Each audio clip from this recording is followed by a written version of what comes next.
ग्रामीण कांग्रेस के तत्वाधान में पूर्व राज्य मंत्री का बिजली समस्याओं को लेकर किया विरोध प्रदर्शन। उन्होंने राज्य सरकार को चेतावनी देते हुए कहा कि ये एक ज्वलंत मुद्दा है। समस्या का समाधान नहीं होने पर आगे बड़ा उग्र प्रदर्शन किया जाएगा।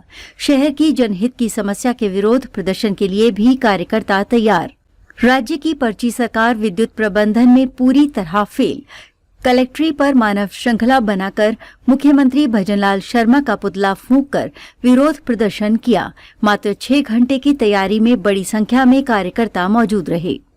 ग्रामीण क्षेत्रों में अघोषित विद्युत कटौती को बंद कर सुचारू रूप से बिजली आपूर्ति किए जाने के लिए आज चित्तौड़गढ़ ग्रामीण ब्लॉक के कार्यकर्ताओं ने पूर्व राज्य मंत्री सुरेंद्र सिंह जाड़ावत की अगुवाई में ब्लॉक कांग्रेस अध्यक्ष विक्रम जाट, विधानसभा चुनाव प्रभारी नरेंद्र सिंह राठौड़ की उपस्थिति में जिला कलेक्ट्रेट चौराहे पर राज्य सरकार के धरना देकर विरोध प्रदर्शन कर राज्यपाल के नाम जिला कलेक्टर को ज्ञापन सौंपा। पूर्व राज्य मंत्री ने अघोषित बिजली कटौती में धरना प्रदर्शन को संबोधित कर कहा कि चित्तौड़गढ़ विधानसभा ग्रामीण क्षेत्रों में विद्युत निगम की ओर से कभी लोड सेटिंग के नाम पर तो कभी मेंटेनेंस के नाम पर बिना पूर्व सूचना के किसी भी समय बिजली आपूर्ति बंद कर दी जाती है। हालत इतनी खराब है कि रात को असमय ही कई घंटों तक बिजली नहीं मिल पा रही है। विद्युत आपूर्ति में इस अघोषित कटौती के चलते गांव में रहने वालों को अत्यंत परेशानी का सामना करना पड़ रहा है। पूरा तंत्र इस कदर असफल हो गया है कि किसानों को कृषि के लिए पर्याप्त बिजली नहीं मिल पा रही है, जबकि पूर्ववर्ती कांग्रेस की अशोक गहलोत सरकार ने विधानसभा में विभिन्न स्थानों पर ग्रिड स्थापित किए। अगर उक्त समय बिजली आपूर्ति के लिए ग्रिड स्थापित नहीं होते तो बिजली कटौती की स्थिति और भयावह हो जाती, जबकि अभी तो भार भी नहीं बढ़ा है। रबी की फसल की बुआई होने पर स्थिति और बिगड़ेगी। उन्होंने बताया कि सिंगल फेज के ट्रांसफर में भी कमोवेश यही हाल है। ग्रामीण क्षेत्रों में जब शाम को लोग अपने घरों पर जाते हैं, घरों में महिलाएं भोजन की तैयारी करती हैं, उसी समय शाम को 6 बजे से रात 12 बजे तक कभी भी बिजली कटौती होने से सभी को परेशानी का सामना करना पड़ता है। गांव का किसान, व्यापारी, नौजवान सहित हर वर्ग बिजली विभाग की इस कटौती से आक्रोशित है। पूर्व राज्य मंत्री ने बताया कि आज हम सब राज्यपाल के नाम जिला कलेक्टर को ज्ञापन के माध्यम से आमजन की पीड़ा से आपको अवगत कराते हुए मांग कर रहे हैं कि शीघ्र ही अघोषित कटौती को बंद कर विद्युत आपूर्ति में सुधार किया जाए। बिना किसी पूर्व सूचना के बिजली कटौती का दौर चल रहा है। महिलाओं को घरेलू कार्य करने में भी परेशानी का सामना करना पड़ता है। उन्होंने कहा कि भारी भरकम बिलों के भुगतान करने के बावजूद ऊर्जा निगम उपभोक्ताओं को बिजली आपूर्ति नहीं कर पा रहा है। अधिकारियों को इस पर ध्यान देना चाहिए। दिन भर में कई बार बिजली बंद होना एक खेल जैसा हो चुका है।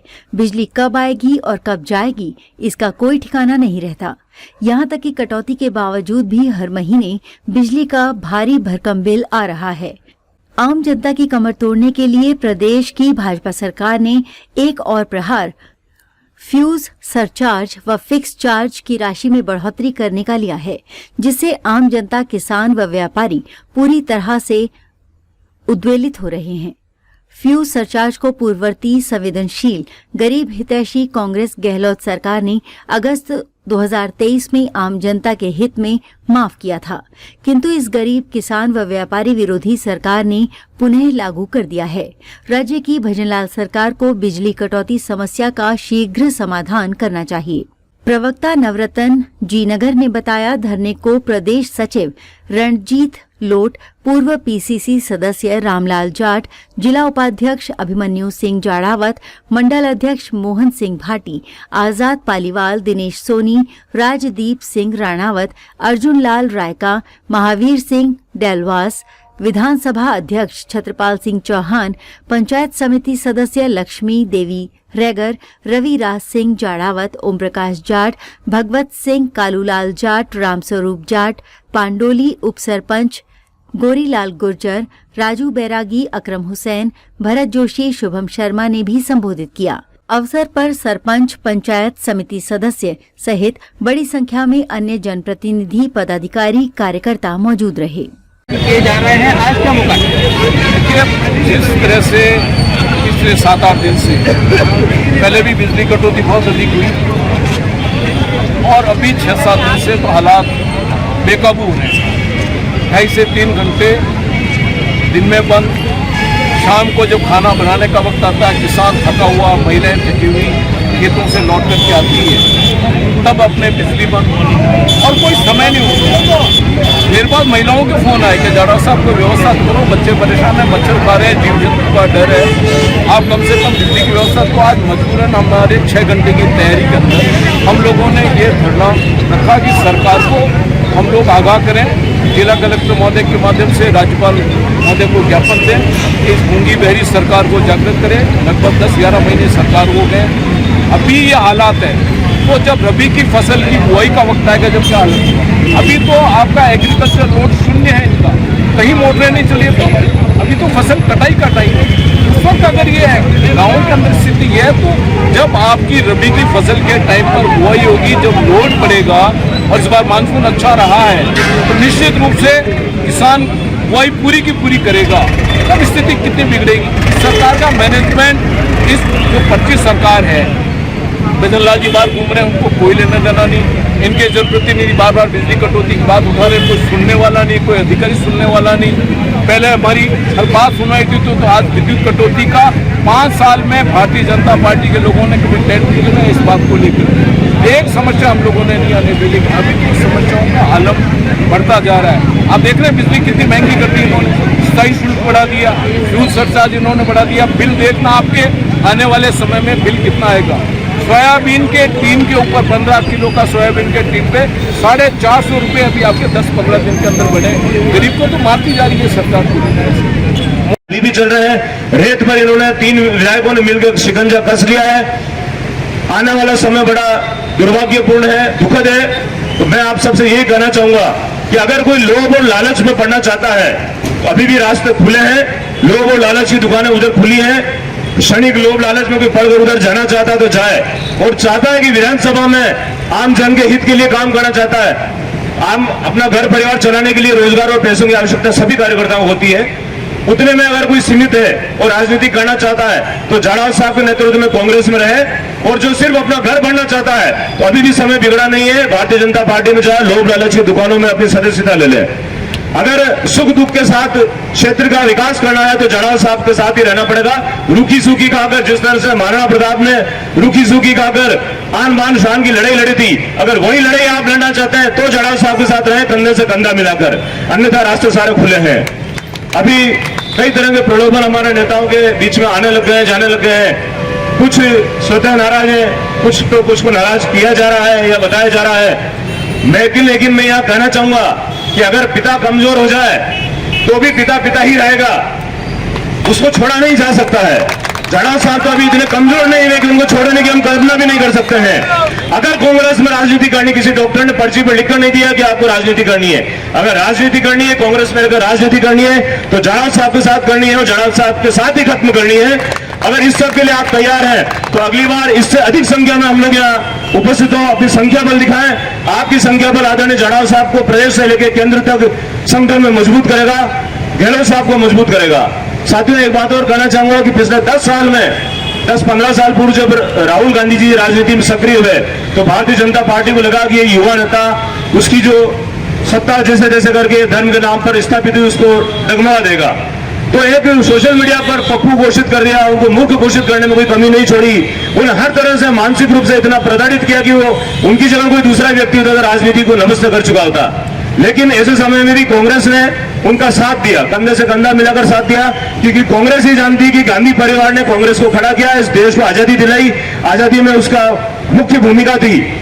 अगर यही बात हम यहाँ सोचें तो आपको और हमको राजनीतिक हम बढ़ चढ़कर बातें करते हैं। हमारे राजनीतिक गुरु, हमारे जनक आदरणीय जाड़ाव साहब, अगर हमारे जनक आदरणीय जाड़ाव साहब है तो हम उस जनक को छोड़ नहीं सकते हैं मजार में। हमें अंतिम समय तक, जब तक आपकी राजनीति की इच्छा है, जब तक आप राजनीति में सक्रिय हैं, मेरे घुटने जवाब दे जाते हैं। चलते चलते लोकसभा में मैं आपके साथ घूमा, लेकिन आदरणीय जाड़ाव साहब ने पूरी दौड़ लगाई। पिछले 10 महीने में जो अराजकता यहाँ पूरे क्षेत्र में हुई है भारतीय जनता पार्टी के अंदर, लड़ रहे हैं एक दूसरे से, जैसे कोई मांस का लोथड़ा जिसको पशु जिनके खाना चाहते हैं इस तरह से लड़ रहे हैं। 3-3 खेमे बन गए, तीनों खेमे अपने आप को मजबूत बनाते हैं और इन सब का फायदा अधिकारी वर्ग उठा रहा है। अधिकारी वर्ग आज भी अगर थोड़ा सा भी सजग है तो सिर्फ जाड़ाव साहब की आंख के डर की वजह से सजग है कि कहीं बड़ी चूक हुई नहीं और यह नेता ऐसा है कि रोड पे ला पटकेगा। तो यह डर अगर आपको बनाए रखना है, विपक्ष का डर बनाए रखना है, जाड़ाव साहब का डर बनाए रखना है प्रशासन पर, तो आपको और हमको इनको मजबूत करना होगा। किसी भी तरह के मतलब ये वो बात होगी कि गलती भी हमारी और उसके ऊपर सीनाजोरी भी हमारी, चोरी और सीनाजोरी नहीं चलेगी। हमारी गलती है, हमें मानना पड़ेगा कि हम निष्क्रमण थे, हम थोड़े सुस्त थे कि आदरणीय जाड़ाव साहब उस बाजी को जीत नहीं पाए। मैं आपको बताना चाहूंगा कि सचिन तेंदुलकर एक छोर पर खेल रहा है और दूसरे छोर पर दूसरा खिलाड़ी खेल रहा है। सचिन चौके छक्के लगा रहा है, रन लेने के लिए आह्वान कर रहा है और सामने वाला जो खिलाड़ी वो दौड़ ही नहीं पा रहा और सचिन तेंदुलकर वो रन आउट करा रहा है। तो इसमें सचिन की गलती नहीं है, सामने वाला खिलाड़ी की गलती है कि वो दौड़ के उस रन को पूरा पार नहीं कर पाया है। आपको हमारे को दूसरा वो खिलाड़ी बनना है मजबूत कि एक छोर पे जाड़ाव साहब डटे हुए हैं, दूसरे छोर पर हम डटे हुए हैं और ये मानकर चलो कि सत्ता की भूख इतनी ही रखो कि वो अपने जो झनक है उसके ऊपर हावी ना होने दे। इतना नशा सत्ता का नहीं चढ़ाना है कि हमें उनके कंधों पर चढ़ के सत्ता हथियानी पड़े। हमें उनके नीचे अगर सत्ता हथियाएंगे, सभी को बारी बारी से जाड़ाव साहब ने हमें जवाब दिया है, कभी भी उन्होंने इस चीज से विमुख नहीं किया। मैं एक उदाहरण दूंगा कि मैं जब छात्र राजनीति में था, मैंने एनएसयू का जिलाध्यक्ष बनना चाहा, लेकिन उससे पूरे 1-2 चुनाव में हम ढंग से काम नहीं कर पाए और चुनाव हार गए। जाड़ाव साहब ने मूलचंद चौधरी दोबारा चुनाव लड़ा था, हमको बुला के कहा कि तुम लोग आजकल ढीले पड़े हुए हो, तुम्हें जिलाध्यक्ष बनने की चाह है तो इसको चुनाव जिताओ कैसे भी करके, तो तुम्हारी इच्छा मैं पूरी करूंगा। और हमने पूरा दमखम से मूलचंद चौधरी को दूसरा चुनाव जिताया। उसके बाद जाड़ाव साहब ने मेरे एनएसयू जिलाध्यक्ष की लड़ाई अब आखिरी समय तक लड़ी। पूरा जिला कांग्रेस से कई नेता खिलाफ थे, लेकिन आप मजबूत बागडोर के साथ रहे और मेरे को जो आशीर्वाद दिया उन्होंने यथावत रखा कि मैं उस चीज को भुला नहीं सकता हूं। अगर मैं भूल गया तो मैं मानव नहीं पशु समान हूं। नहीं चलेगी, नहीं चलेगी। बदलना सरकार, बदलना सरकार, बदलना सरकार। बिजली पानी दे न सकी, वो सरकार निकम्मी है, वो सरकार निकम्मी है, वो सरकार बदलनी है। मोदी तेरी तानाशाही नहीं चलेगी, नहीं चलेगी। अशोक गहलोत जिंदाबाद, अशोक गहलोत जिंदाबाद, सोनिया गांधी जिंदाबाद, राहुल गांधी जिंदाबाद, प्रियंका गांधी जिंदाबाद, खड़गे साहब जिंदाबाद, डोटासरा साहब जिंदाबाद।